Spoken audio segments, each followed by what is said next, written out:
Hvað með verð fiskeldis?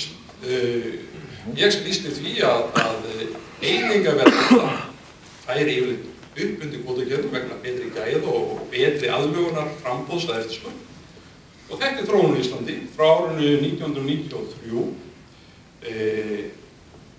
Við sjáum þarna annars vegar bláu línuna fyrir ofan. Settum hana nægilega skýrt. Hún þróun landað verð á þorskafla, bara þorskur. Aflaverð. Og þetta verð hefur farið upp á við allan tíman og hækkunin frá upphæð tímabilsins til loka tímabilsins 46%. Verulega mikil hækkun á verði þorsks.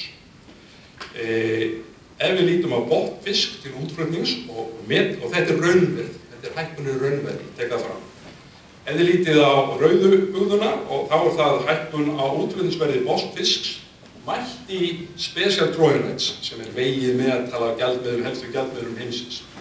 Þar hækkunin 37%.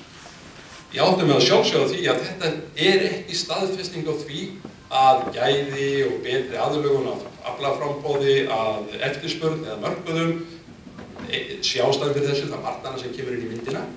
En í stórum dráttum þá hefur verð á fiskafla í heiminum á þessu tímabili í raungildi ekki hækkað. Hækkun á fiskafla hefur stöðvast af ástæðum sem við getum ekki rakið hérna en hafa mikið með gríðarlega aukningu fiskeldi að gera. Hvernig með afkomun í fiskveiðum? Hérna hafið þið tvær bugður sömuleiðis.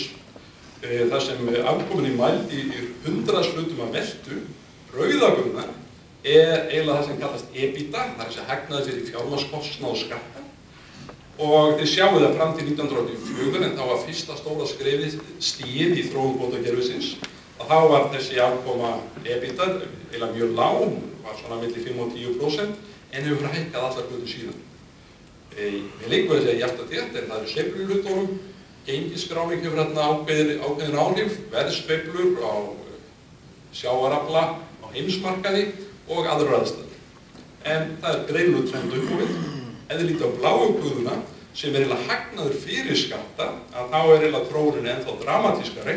Þið sjáu ræðilega vonda afkomu á árunum fyrir 1984, hérna, alveg ræðilega vonda. Og þeir sem muna langt aftur eins og ég, þeir átta sig á því að þeir minnast þess að þetta var eina af ástæðunum fyrir því að menn tóku þetta stóra skref í því að taka upp kvótakerfi í botnfiskveiðum 1984. Það var bara ekki annað mögulegt á þeirri stundum. Síðan sjáum við hvernig þessi afkoma eiginlega á línulegum trend upp á við. Og árinu 2009, þá satt að segja orðin í góð, við erum að hagnaði fyrir skatta, einhvers staðar upp undir 20% af veltu, sem náttúrulega bara mjög gott og endurspeglar aukinn arð af þessari sjávarauðlindi. Ég ætti að bæta því við að sjómenn, samkvæmt hlutaskiptakerfinu, fá eiginlega sjálfkrafa hlutdeild í auknum arði, vegna þess að þeirra laun hækka með alla hver skip sem hefur vaxið stóru. Annar mælikvarði á hagkvæmnisaukningu sjávarútvegi framleiðni mælikvarði. Framleiðni ekki einfalt hugtak, ansi flókið og hér það sem kallast þríþátta eða heildarframleiðni. Fræðilegt fyrirbæri sem hefur verið þróað af fræðimönnum í heiminum og hefur notað hér í Háskóla Íslands til að reyna að meta framleiðni þróunina í fiskveiðum. Og þið sjáu það þessari mynd, eiginlega trendin eða tilhneigingan í þessum hlutum fram til 1984, sem aldrei hann að punktina hjá hérna. Þá vöxtur framleiðinnar sem er leiknilínu ekki mikill, reyndar 0,2% ári, sem lágt. 0,8% myndi vera meðaltal yfir atvinnuvegi svona á heimsmælikvarða. Allt sem 1% yfir gott.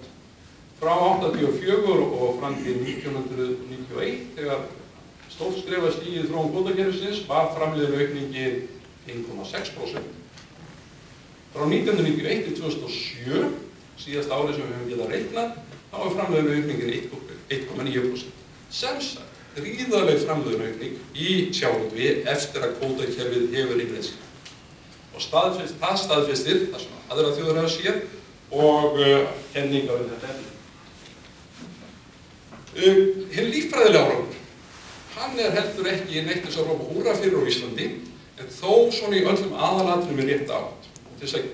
Sko það þannig að fyrir íslenska fiskistofna sumir þeirra hafa farið upp, aðrir hafa farið niður, fleiri hafa farið upp, heldur en þessi farið niður og svo framvegis. Og til þess að gefa svona einhverja heildarmynd af þessu, já til dæmis þá morgunsíldastofninn að hann hrundi vegna þessari sýkingar, sem langstæðsli sem hafði bara sést frá 1950 eða svo. Og ýsustofninn var fyrir 1 eða 2 árum svo stæðsli sem við sömulegðu síðan í 50 eða 60 ára.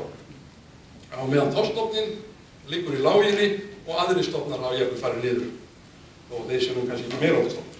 En þessi mynd lýsir því sem hefur gerst alltaf frá 74. Bláa línan svona vegi meðaltal af þorski, ýsu, ufsa og suðurskautasíldinni og humri. Og votturinnar, við tek allar þessi stofnar saman og veg þá saman við verðmæti. Þessi einingaverði aflaeiningar, eða reyndar útflutningseiningar af þessum tegundum. Og til þess að fá svona einn mælikvarða á stofn í einhverju verðmætisskala. Og þið sjáu þarna bláu guðuna, það eiginlega þá þessi vegni stofn. Og á tímabilinu, á sko svona undir, já, umkring 1980 þá var þessi vegni stofn mjög hár. Síðan lækkaði mikið og hann hélt áfram að lækka eiginlega allar götur til 1991 þegar sem sagt kvótakerfi var eiginlega varða fiskveiðistjórnarkerfi Íslands. Síðan þá hefur veignistofn hækkað dálítið og hann hefur hækkað það bil 16%. Það er eitthvað gert hérna með þetta box sem þarna frá 91. Fiskveiðidánartíðnin sem mælikvarða taka í göngum harta stofnunum hefur lækkað verulega mikið og ég muna það rétt að hún hefur lækkað það bil 30%, 20–30% já, það bil 30% tímabili. Það er að segja, það að stofnarnir hafi ekki stækkað meira heldur en þeir hafa gert, stafar ekki af því að við höfum ekki reynt þetta. Við höfum lækkað fiskveiðidánartíðnina miklu meira heldur en stofnarnir hafi stækkað en því miður hefur náttúran unnið eitthvað á móti okkur. Þannig að við höfum ekki fengið til þess fyrir þorskinn þá stóru árganga sem við höfum reiknað með aðra. Nú, hver ávinningur þjóðarbúsins af þessu öllu saman? Jú, nú þegar erum að fá, samkvæmt mínu mati, grófu mati, 20–40 milljarðar króna árlega út úr hinn endurbættu fiskveiðum, út úr meiri hagkvæmni í fiskveiðum í þessu dag. Þetta talað sem stærðar 1,5–2,5% af vergri landframleiðslu. Þetta hvort einhver hærri tölur eða lægri tölur, cirka bát, sem mjög undansett vegna þess að heildarframlag sjávarútvegs til þjóðarframleiðslu svona reiknað beint ekki nema 8–9%. Þegar fram í sækir, ef allt gengur nú eins og módel og kenningar séu til og reynslan fram að þessu, þá ættum við að geta bætt við í reynan hagnað af fiskveiðum 40–60 milljörðum árlega, 2–4% af landsframleiðslu. Þessa peningar getum við notað framleitt í vélum og tækjum, náttúrunni, mannauði og svo framvegis, þannig að þetta gæti orðið svona stökkbretti í aukna landsframleiðslu í framtíðinni og meiri hagvöxt. Það er mikið talað það hvernig þessi arður dreifist til þjóðarinnar og hérna bara nokkrir punktar það. Þessi arður fer til þjóðarinnar sjálfsögðu og raunar allra í fyrsta lagi með hærri launum, sjómenn, starfsfólk í sjávarútvegi, það er þetta fyrst, síðan allir aðrir. Svona launahækkanir, aukið hagkvæmni í ákveðinni grein dreifist í launum út yfir allt hagkerfið, samkvæmt hagrænu lögmálum. Það má ekki gleyma beinum og óbeinu sköttum sem borga annars vegar meiri hagnaði og hins vegar meiri tekjum, tekjuskattar, veiðigjaldi sem sérstaklega tekjuskattur á sjávarútveg og neysluskatt. Þannig að hluta þessum aukna arðsemi, þessum 20–40 milljónum, fer sem skatttekjur til þess opinbera. Þriðja lagi, þá skapar þessi aukna framleiðsla og auknu tekjur, aukna eftirspurn í hagkerfinu. Það verður meiri eftirspurn vörum og þjónustu af fjölmörgu tagi og það skapar síðan aukið hagnað fyrir þá aðrir og svo góðar.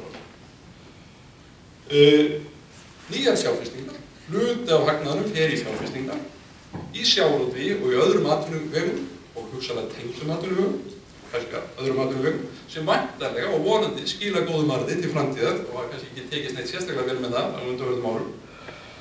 Í fimmta lagi þá nýsköpun. Ef menn hafa meira fjölmörgu hagnaðina og og að leita að hagkvæmum fjárfestingartækifærum og góðum endurbótum, þá hafa þeir svigrúm og afl til þess að gera svo hluti. Sumt af þessu tengist rannsóknum, annað rannsóknum og þróun og það þriðja því sem ég kalla uppgötvanir og kannanir.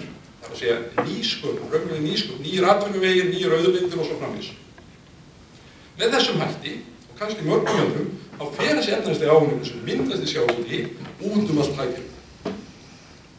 Það verður ekki deilt það, það eins og hægt að rífast það hvað hver fær mikið.